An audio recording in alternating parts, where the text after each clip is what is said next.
अच्छो 60 डेज नहीं तो खेल खत्म। जी हाँ, सीए फाइनल एग्जाम लगभग लगभग 60 to 63 डेज इफेक्टिवली बचे हुए हैं।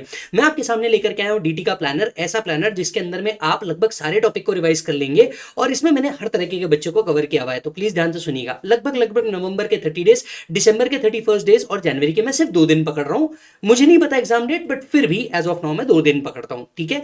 लगभग लगभग रफली 63 डेज आपके हाथ में है। अब यहाँ पे हमारे पास दो तरीके के बच्चे हो सकते हैं। एक वो बच्चा हो सकता है जिसकी क्लासेस अभी तक पेंडिंग है, होपफुली उसने ग्रुप 1 दिया होगा और अभी ग्रुप 2 के लिए हो सकता है वो अप्रोच करे, तो उसकी क्लासेस कुछ पेंडिंग हो सकती है, शायद अमेंडमेंट करना है, पहले उसने डीटी पढ़ा था अब उसको वापस से रिवाइज करना पड़ेगा, एटसेट्रा एटसेट्रा एटसेट्रा। यानी उसकी प्रैक्टिस भी बची है और उसकी क्लासेस भी पेंडिंग है, या फिर वो कंसेप्ट को लेकर के अभी तक इतना श्योर नहीं है। ऐसे बच्चों को मैं कहना चाहूंगा कि हमारा 30-35 डेज का डीटी का फास्ट ट्रैक अवेलेबल है, जिसके अंदर में हमने कंसेप्ट आरटीपी एमटीपी पूरा कराया है और मोर देन लगभग लगभग 140 to 150 क्वेश्चन क्लास के अंदर में सॉल्व करा के लिया है, तो वो आप कर सकते हैं। प्लस अमेंडमेंट लेक्चर हम लोगों ने ऑलरेडी डाल दिया है, आपको वो करना पड़ेगा। 3 पार्ट के अंदर में अमेंडमेंट लेक्चर डाला है जो ऑलरेडी सी विजय साडा यूट्यूब चैनल पे देख सकते हो। प्लस जुडिशियल अपडेट्स जो है आपको देखने पड़ेंगे, वो लगभग लगभग एक लेक्चर है। तो जिन जिन बच्चों का क्लासेस ही पेंडिंग है उन लोगों ने सबसे पहले फास्ट ट्रैक लेना चाहिए, plus amendment plus judicial update करने चाहिए। दूसरे आते हैं वो बच्चे जिन्होंने अटेम्प्ट तो दिया था बट समहाउ अटेम्प्ट पूरा नहीं हो पाएगा, या फिर किसी वजह से अटेम्प्ट ही फर्स्ट टाइम कब आने वाला है, जनवरी 26 के अंदर में आने वाला है। तो आपके लिए मेरे पास एक सुपर प्लान है जिसके अंदर में आप बहुत step by step direct access को डेली सिर्फ 4 घंटे अलोकेट करके आप अपना पूरा का पूरा सिलेबस कंप्लीट कर सकते हैं। तो आइए इस प्लान को जरा ध्यान से समझिएगा। सबसे पहले आपको अपनी डीटी को 25 डेज के अंदर में एलोकेट करना है, जिसमें ए और बी कैटेगरी के टॉपिक पूरे के पूरे कवर करने चाहिए। अब आप पूछेंगे कि सर ए और बी कैटेगरी के टॉपिक कौन कौन से आते हैं, पहले आप इसका एक स्क्रीनशॉट ले लीजिए फिर मैं आपको बताता हूं। डन है सर। ओके, सो 25 डेज आपको एक प्लान करना है। 25 डेज के अंदर में आप सबसे पहले ए और बी और सी कैटेगरी के अंदर में आपको टॉपिक को डिवाइड करना है। मैं जानता हूं बहुत सारे बच्चों को हो सकता है क्लासेस के अंदर में अब तक के एबीसी एनालिसिस नहीं पता हो, बट मैं आपको बता दूं मैंने मेरे कंसाइज बुक के अंदर में सारा सब कुछ कवर करके रखा है। आप एक काम कर सकते हैं, स्क्रीनशॉट ले सकते हैं। देखिए CA final CMA final both के अंदर में सबसे पहले ये ए कैटेगरी टॉपिक है जो आपके हर एग्जाम के अंदर में आते हैं। अगर मैं पिछले 6 पेपर का एनालिसिस दूं तो ये वो कैटेगरी है जो आपको हर बार आती है, जिसके अंदर में बेसिक टैक्स कैलकुलेशन आता है, ओल्ड स्कीम न्यू स्कीम दोनों मिला करके, कैपिटल गेन्स आता ही आता है, पीजीबीपी आता ही आता है, तो ये आपके टोटल इनकम का पार्ट बनता है, तो ये आएगा ही आएगा।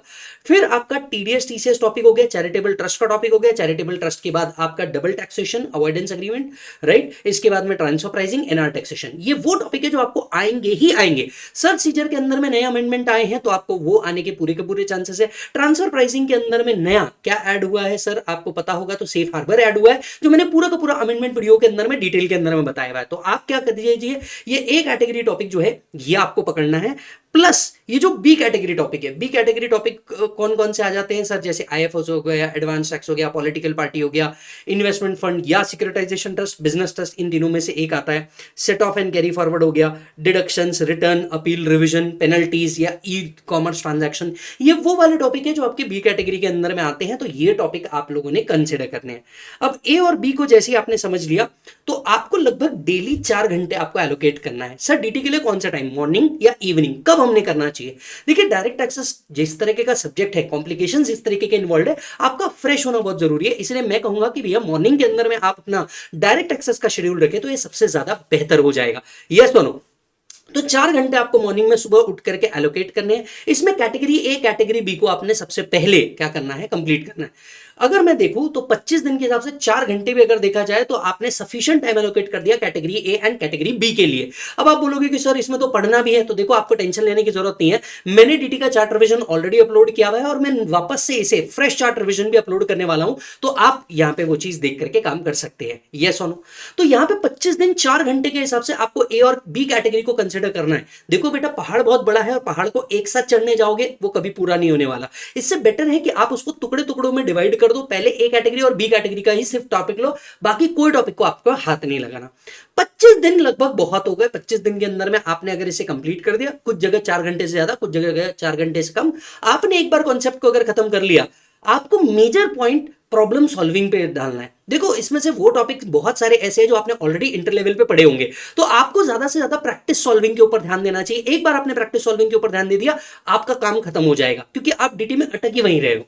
ठीक है, 25 दिन हो सकता है, इसको 27 तक के आप एक्सटेंड कर सकते हो। इसके बाद आप एक 20 डेज का प्लान बनाओ, 18 to 20 डेज का प्लान बनाओ। इसके अंदर में आप बचे हुए बी कैटेगरी प्लस सी कैटेगरी को कवर करेंगे, जहां पे आप कंसेप्ट पूरा का पूरा चार्ट रिवीजन से रिकॉर्ड कर लो, फटाफट चार्ट रिवीजन से रिवाइज कर लो, और पूरा आपका जो बचा हुआ टाइम है, जैसे 1 से 1.5 घंटे के अंदर में हर टॉपिक का चार्ट रिवीजन हो चुका है। इसके बाद आपने 2 से 3 घंटा ना ईमानदारी से प्रैक्टिस के ऊपर फोकस करना चाहिए। देखो, डायरेक्ट एक्सेस का पेपर लेंदी ही आता है, एमसीक्यू आप लोगों की बहुत कम प्रैक्टिस होती है, तो आपने सबसे ज्यादा क्या करना चाहिए, आपने सबसे ज्यादा उसी चीज के ऊपर फोकस करना चाहिए, practice practice practice and practice, जो हमने फास्ट ट्रैक के अंदर में बहुत डिटेल के अंदर में लिया हुआ है, वो चीज आप लोगों ने करनी चाहिए।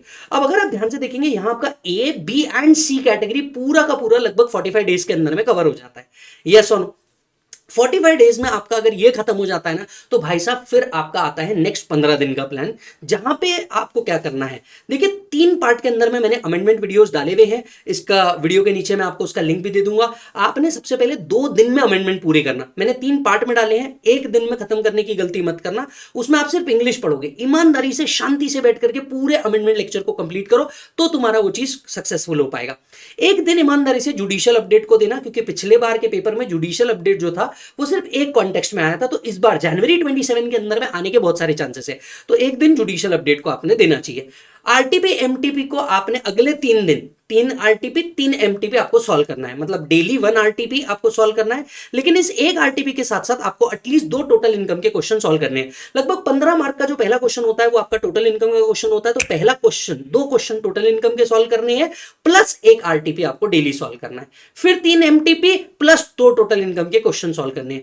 अगर आपने ये टोटल इनकम के क्वेश्चन 15 × 2 30 टोटल इनकम के भी क्वेश्चन आप लोगों ने सॉल्व कर लिए, जो हमारे क्यूएनए एमआरपी के अंदर में कवर्ड है, वो भी बहुत सफिशिएंट हो जाएगा, वो भी बहुत सफिशिएंट हो जाएगा, क्योंकि आपने प्रैक्टिस ही बहुत ज्यादा कर ली। Are you getting the point? मैं आपके सामने एक बार ये ए बी और सी रख रहा हूं, ये ए बी और सी आप लोग एक बार देख लीजिएगा। मैं इसका स्क्रीनशॉट हमारे टेलीग्राम चैनल पे भी डालूंगा, जो टेलीग्राम चैनल आप ज्वाइन कर सकते हैं, नीचे ऐड होकर के आपको इसका स्क्रीनशॉट वहां से मिल जाएगा, राइट। साथ साथ में मैं इसका एक डिटेल्ड एबीसी एनालिसिस भी बनाऊंगा, जिसमें आपको पता चल जाए कि भैया बेसिक्स में भी आपको एग्जैक्टली क्या पढ़ना है, टीडीएस में भी कौन कौन से वो सेक्शन है जो आपको पढ़ने चाहिए, एटसेट्रा एटसेट्रा। तो आप डिटेल्ड वीडियो भी वेट कीजिएगा, वो भी आपको आ जाएगा। तो आप फटाक से एक बार इसका स्क्रीनशॉट लेना चाहते तो ले लीजिए, नहीं तो मैं आपको इसको मेरे टेलीग्राम चैनल पर भी डाल दूंगा, चेक कर लीजिए सर एक बार।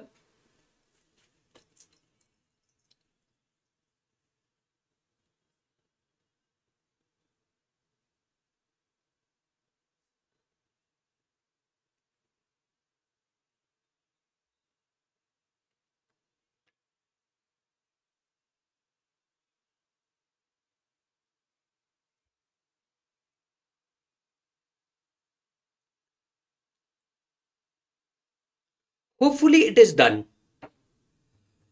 तो अगर आप इस तरीके से सारी की सारी प्लानिंग करेंगे बेटा, तो हो सकता है आपका 60 to 63 डेज के अंदर में पूरा का पूरा कंप्लीट हो जाए। अब कुछ बच्चे हमें कहेंगे कि सर वो जो डीटी का जो फास्ट ट्रैक है, अगर मैं वो लूँ तो उसके साथ मुझे कितना टाइम एलोकेट करना चाहिए। देखिए, अगर आप डीटी का फास्ट ट्रैक ले रहे हैं तो लगभग लगभग हर लेक्चर 3 से 3.5 घंटे का है, यस और नो? ऐसे 32 लेक्चर्स के अंदर में आपका प्रैक्टिस भी कवर हो जाता है, तो उसके अलावा आपको सिर्फ 1 से 1.5 घंटा एडिशनल देना पड़ेगा। फास्ट ट्रैक अगर आप देख रहे हैं तो 1 से 1.5 घंटा आपको एडिशनल देना पड़ेगा। 32 लेक्चर्स के अंदर में आप उसको पूरा कंप्लीट कर देंगे, प्लस आपका अमेंडमेंट और जुडिशियल अपडेट मिला करके और एडिशनल 3 दिन, प्लस 2 दिन और आपके आरटीपी एमटीपी को कवर करके, यानी आपको उसके बाद में सिर्फ टोटल इनकम के क्वेश्चन करने पड़ेंगे, उसके अलावा आपको कुछ नहीं करना।